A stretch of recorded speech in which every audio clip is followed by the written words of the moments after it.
Have you ever saved money so carefully that you slowly stopped enjoying life?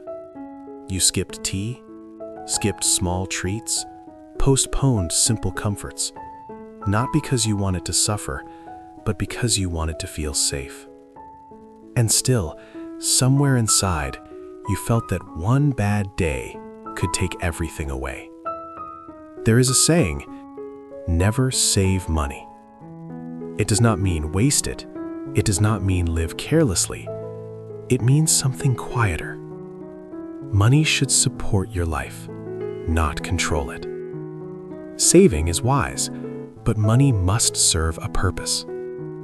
In a small town where electricity disappeared almost every evening, lived a man named Ethan. He worked nights as a security guard at a warehouse on the edge of the city. He was not loud, not ambitious, not restless. He was steady. He believed in hard work. He believed in responsibility. And above all, he believed in preparation. Because when the power went out in that town, life became difficult very quickly. Food spoiled, phones died, children could not study, and darkness felt heavier than it should. One evening, the lights went out while Ethan was eating dinner with his wife, Mia, and their son, Leo. Leo was explaining a math problem when the room suddenly fell silent and dark. Mia lit a candle. The small flame pushed back the darkness, but only a little. Leo looked at his notebook and said softly, "How can I study like this?" It was not a complaint, it was a question. But it stayed with Ethan. That night, after everyone had gone to sleep, Ethan sat alone at the table. He thought about safety. He thought about stability. And he made a decision. He would save money to buy a generator. People said a generator changed everything. Once you had it, you did not fear blackouts anymore. Ethan believed that. He found an old envelope, wrote one word across the front, generator, and placed it carefully inside a drawer. Every week, he added something to that envelope. Not much, just what he could. To save more, he reduced small comforts.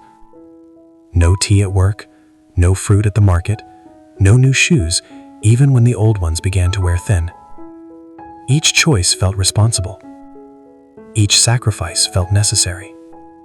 At first, the envelope felt hopeful, heavy, promising, like progress.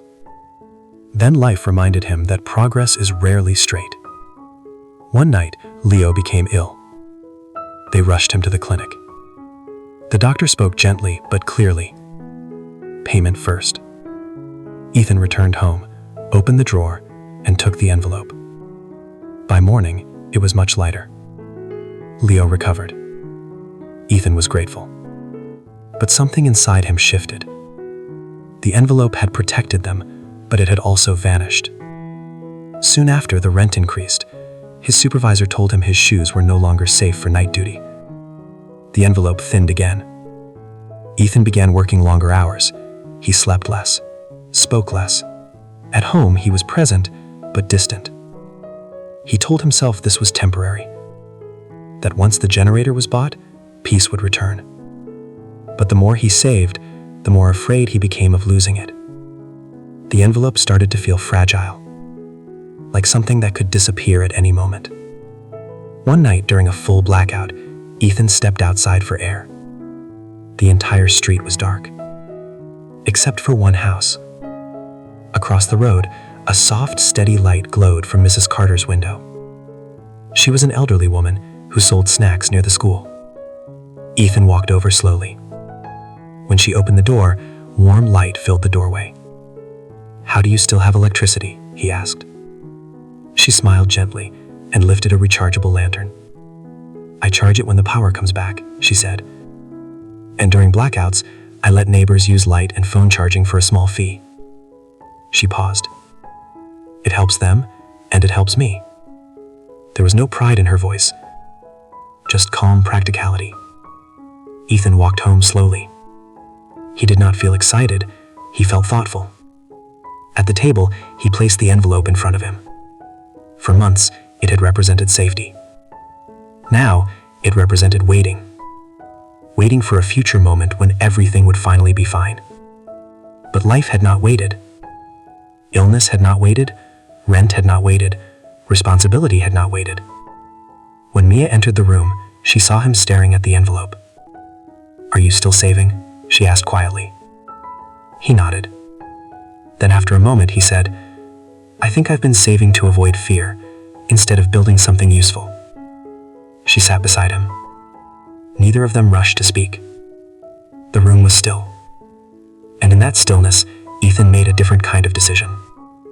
The next day, he used part of the money to buy 2 rechargeable lanterns and a small phone charger. He did not spend everything.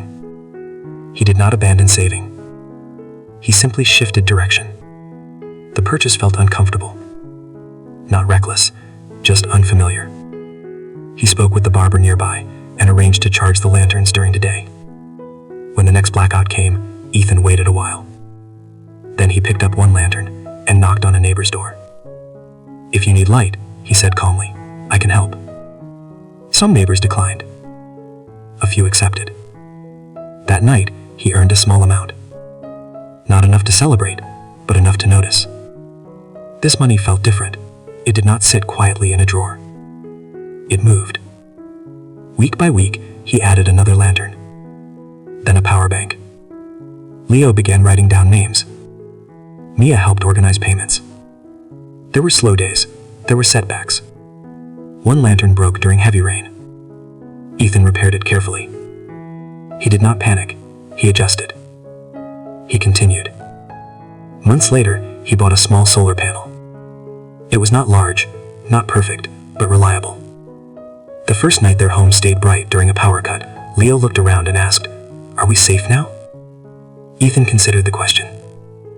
Then he answered gently, "Safety isn't something you hide in a drawer. It's something you build, little by little." The room felt steady. Not because it was bright, but because it was intentional. Ethan kept the old envelope. Not as savings, as a reminder. Saving is wise, but money without purpose can quietly turn into fear. Money is not meant to be hidden from life. It is meant to move through it, to solve real problems, to create steady light, because life does not wait for the perfect moment or a full envelope. It grows through small, thoughtful steps, even when darkness still visits from time to time.